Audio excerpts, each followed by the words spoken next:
स्वागत है आपका इंडियन न्यूज में। नमस्कार, आपके साथ हूं मैं राजीव शर्मा और बात करते हैं बुलेटिन में सबसे पहले बुराड़ी से जुड़े घटना की, जिसमें 11 लोगों की लाशों के मामले में एक बड़ा खुलासा सामने आया है। वारदात की रात में सीसीटीवी में एक डिलीवरी बॉय दिखा था जो मौत कांड से पहले का पूरा खुलासा इंडियन न्यूज पर करेगा। उस डिलीवरी बॉय ने उस रात क्या देखा, क्या सुना, सब उसी की जुबानी हम आपको सुनाने जा रहे हैं। रविवार रात को एक ही परिवार के 11 लोगों ने आत्महत्या कर दी। जिस रात को ये आत्महत्या की गई थी उसी रात को 10:40 पे एक डिलीवरी बॉय उनको खाना देने के लिए गया था। इस समय वही डिलीवरी बॉय ऋषि हमारे साथ है, उनसे बात करते हैं। ऋषि, कितने बजे करीब गए थे तुम? सर मैं 11:15 बजे करीब गया था। क्या ऑर्डर क्या आया था उनका? सर ऑर्डर में 20 रोटियां थी और बस रोटियां मंगाई थी, कोई सब्जी नहीं मंगाई? नहीं सर। आप घर पे पहुंचे तो घर का माहौल कैसा था, कौन कौन था? सर मैं घर के अंदर नहीं गया सर, बाहर ही था सर, रोड पे ही, मतलब यहाँ से निकलने से पहले मैंने बैक कॉल कर लिया था सर। तो उन्होंने, उनकी लड़की जो थे उन्होंने बोला कि यहाँ पे, तो सर मैं वहाँ पे गया तो उनकी लड़की ने ऑर्डर पिक किया। बाकी 2 लड़के भी खड़े थे साथ में और वो भुवनेश्वर सर थे, वो दुकान क्लोज कर रहे थे। तो वो पैसे उन्होंने दिए भुवनेश्वर सर ने। अच्छा ऋषि, किसने ऑर्डर पिक किया? ऑर्डर उनकी लड़की ने पिक किया था। कौन, क्या नाम था? प्रियंका ने किया। हाँ। कैसे लग रहे थे, कुछ घबराए हुए थे या सब ठीक था? सर सब ठीक था। पहले कभी मंगाया उन्होंने खाना आप घर पे? सर अभी मैं 29 पे लगा हूँ यहाँ पे, तो इससे पहले मैं मतलब उनके यहाँ पहले जाता था सामान वामान लाने के लिए सर, वैसे नहीं गया। सामान लेने के लिए जाते थे उनके यहाँ पे? किस चीज का सामान? जैसे दूध हुआ, कोई भी सामान होता था उनकी दुकान से? हाँ। अच्छा, जिस रात को, रविवार रात को आप गए थे, उस दिन किसने ऑर्डर प्लेस किया था? सर ऑर्डर उनकी लड़की ने प्लेस किया था। प्रियंका ने? हाँ। आपने पूछा नहीं कि रोटियां के साथ सब्जी भी ला चाहिए? सर वो हमारे सर होते हैं, वो ऑर्डर लिखते हैं, हमें डिलीवरी करनी होती है। एक चीज बताइए, आप 11:15 बजे के आसपास वहाँ पहुंचे थे, आप बताए प्रियंका और 2 लोग और थे वहाँ पे, कैसा हंसी मजाक कर रहे थे या कुछ घबराए हुए थे, कुछ लगा ऐसा? नॉर्मल ही था, सब नॉर्मल था। हाँ सर। घर के सब बच्चे खेल रहे थे? बच्चे बाहर खड़े थे उस टाइम पे, वो भुवनेश्वर दुकान क्लोज कर रहे थे। अरे भुवनेश्वर दुकान क्लोज कर रहे थे, क्या ललित भी वहाँ पे थे? नहीं सर, सिर्फ प्रियंका थी वहाँ पे? प्रियंका थी, 2 लड़के थे और भुवनेश्वर सर थे, चारों एक ही जगह पे खड़े थे। अच्छा, कुछ और बात हुई आपकी? नहीं सर। इससे पहले कभी उन्होंने खाना मंगाया था? सर मैं 29 को लगा हूँ, आपको बता चुका हूँ। अच्छा ऋषि, एक चीज और बताओ, रविवार को जब ऑर्डर प्लेस किया था, किस टाइम पे उन्होंने ऑर्डर प्लेस किया था? सर 10:30 बजे। रात को 10:30 बजे प्लेस किया था और आप 5-10 मिनट में लेके चले गए? हाँ सर, 15 मिनट में। कुछ और आपने देखा हो वहाँ पे? नहीं सर, नहीं। अच्छा, एक चीज और बताइए कि क्या वहाँ पे किसी चीज की तैयारी चल रही थी, कुछ सामान उनके हाथों में था, कोई चुन्नी या कुछ और चीजें? जी नहीं सर, कुछ नहीं था, सब नॉर्मल था। हाँ सर। देखिए, ये ऋषि थे जो बुराड़ी के जो हांडी छड़ियादी जो ये होटल है, यहाँ पर ये काम करते हैं। इनके मुताबिक रविवार रातों तकरीबन 10:30 बजे के आसपास इन्होंने जो ललित है वहाँ उनके घर से प्रियंका ने ऑर्डर प्लेस किया था, 20 रोटियों का ऑर्डर प्लेस किया था। उसके बाद ये ऋषि उनके घर रोटियां लेके गए थे। रोटियां लेने के बाद उन्होंने इसको भेज दिया, लेकिन जिस दौरान ऋषि रोटियां लेके गया था उस दौरान उन सभी के जो हाव भाव थे वो काफी सामान्य थे, कोई हलचल नहीं थी, कोई गंभीरता नहीं थी, सब लोग काफी खुश थे। कैमरामैन सुंदर के साथ रजनीश शर्मा, दिल्ली, इंडिया न्यूज। हाँ, वो सामान्य थे, सभी लोग आराम से काम कर रहे थे। हमारे साथ हमारे संवाददाता रजनीश शर्मा ठीक उसी जगह से जुड़ रहे हैं जहां पर यह घटना हुई थी, यानी बुराड़ी में, उस घर के पास से। रजनीश, हाव भाव सामान्य थे। रात में एक पड़ोसी देखता है जो कि कुत्ता टहलाते हुए देखता है ललित को। ये लड़का जब 10:40 पर डिलीवरी करने जाता है तो 3 लोग होते हैं और तीनों लोग नॉर्मल दिखाई पड़ते हैं। सुबह 6 बजे जब दुकान नहीं खुलती है तब पता चलता है कि सबने आत्महत्या कर ली है। पुलिस इस कहानी को पचा पा रही है कि ठीक 6-7 घंटे पहले तो सब नॉर्मल है, लेकिन उसके बाद घर में कोई भी जिंदा नहीं।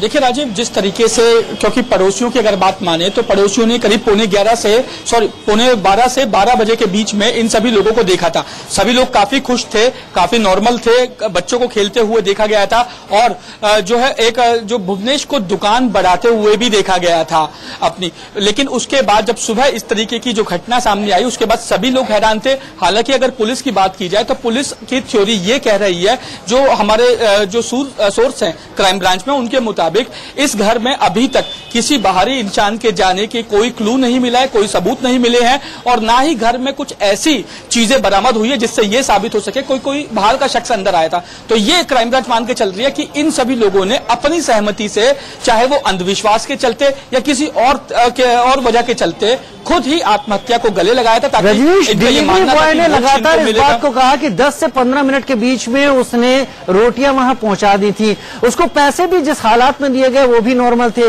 डिलीवरी बॉय की बात को लेकर पुलिस अपनी जांच को कहां पा रही है? डिलीवरी बॉय ने तमाम खुलासे कर दिए कि उस दौरान घर के बाहर के हालात क्या थे, घर के गेट पे।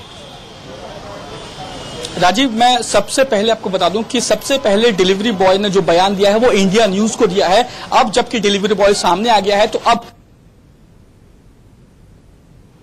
रजनीश से हमारा संपर्क इस वक्त कुछ देर के लिए टूट गया। हम वापस रजनीश के पास जाने की कोशिश करेंगे। ये घर की वो दीवार इस वक्त आपको दिख रही है जहां पर कई पाइप निकले हुए थे। 11 बड़े खुलासों की बात हम कर रहे हैं। ललित ने दावा किया था कि भगवान किसी को मरने नहीं देंगे, यानी एक तरह के सम्मोहन में ललित था और ऐसी कुछ चीजें वो परिवार से भी करवा रहा था। ललित कहता था कि स्वर्गीय पिता से बात होती है उसकी।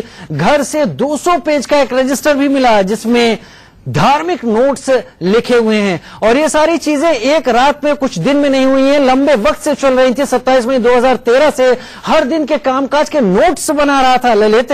घर के सदस्य नोट्स में लिखी हुई बातों का पालन करते थे, ना मानने पर सजा भी होती थी।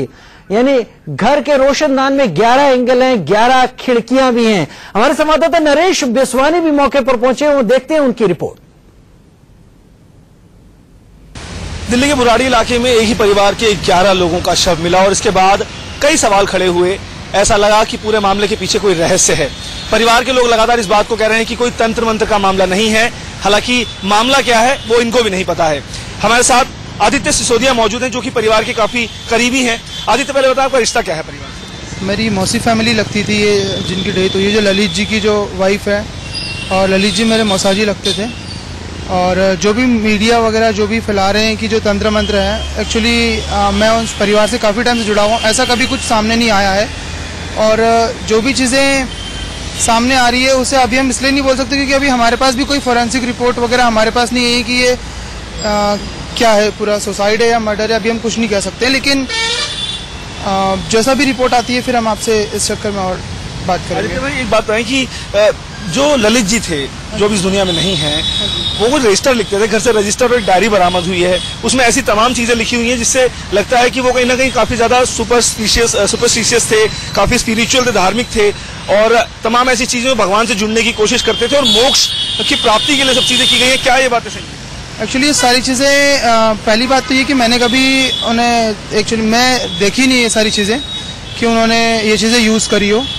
और दूसरी बात ये कि अभी कुछ भी कह पाना हमारे लिए भी ठीक नहीं है क्योंकि वो धार्मिक थे, ये मैं कह सकता हूँ। और एक्चुअली वो क्या, हर परिवार धार्मिक होता है। अगर पूजा पाठ करना, अगर आप इसे तंत्र मंत्र कह रहे हैं तो मैं इसे बिल्कुल गलत कहूँगा। ये आदित्य थे जो इस बात को कह रहे हैं कि परिवार में किसी तरह की कोई दिक्कत नहीं थी, कोई समस्या नहीं थी और तांत्रिक बाबा या फिर इस तरीके की किसी गुरु की बात को लगातार नकार रहे हैं सिरे से। और इनका यही कहना है कि वो किसी भी बाबा, तांत्रिक या किसी गुरु के संपर्क में नहीं थे। लिहाजा जो भी खबरें चल रही हैं या फिर जिस तरह की बातें लगातार समाज में आ रही हैं उसको सिरे से खारिज कर रही हैं और इस बात को कह रहे हैं कि पुलिस लगातार इन्वेस्टिगेट कर रही है मामले को और पुलिस की इन्वेस्टिगेशन में जो भी चीजें सामने आएंगी उसके बाद ही इस पूरे मामले से पर्दा उठ सकेगा।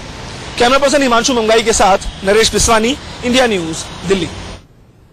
तो नरेश बिस्वानी के साथ जुड़े परिवार के रिश्तेदार कह रहे हैं कि वो परिवार धार्मिक तो था लेकिन इस हद तक धार्मिक नहीं था। साथ ही हमने अभी रजनीश के साथ डिलीवरी बॉय की बातें सुनी। वो रात में करीब 10:40 पर पहुंचा था। उसने जब डिलीवरी दी तो नॉर्मल तरीके से डिलीवरी ली गई, पैसे दिए गए, तमाम चीजें हुई। रजनीश हमारे साथ जुड़ चुके हैं इस वक्त बुराड़ी से, ठीक घर के बाहर से। अब ये तमाम चीजें सामने आ चुकी हैं रजनीश। इस वक्त पोस्टमार्टम भी हो चुके हैं, पुलिस के पास तमाम तथ्य भी आ चुके हैं। पुलिस किस थ्योरी पर काम कर रही है? क्या अभी भी पुलिस उन्हीं बातों को लेकर आगे बढ़ रही है या कुछ और भी सोच रही है सबको लेकर? देखिए राजीव, हमारी जो क्राइम ब्रांच में जो सूत्र है उनके मुताबिक अभी तक जब से ये पूरी घटना घटी तब से लेकर आज तक, यानी अभी इस वक्त तक क्राइम ब्रांच को कोई भी ऐसा क्लू नहीं मिला है कि कोई बाहर का शख्स अंदर गया हो या अंदर से कोई शख्स बाहर आया हो। यानी कोई भी बाहरी शख्स अंदर नहीं गया।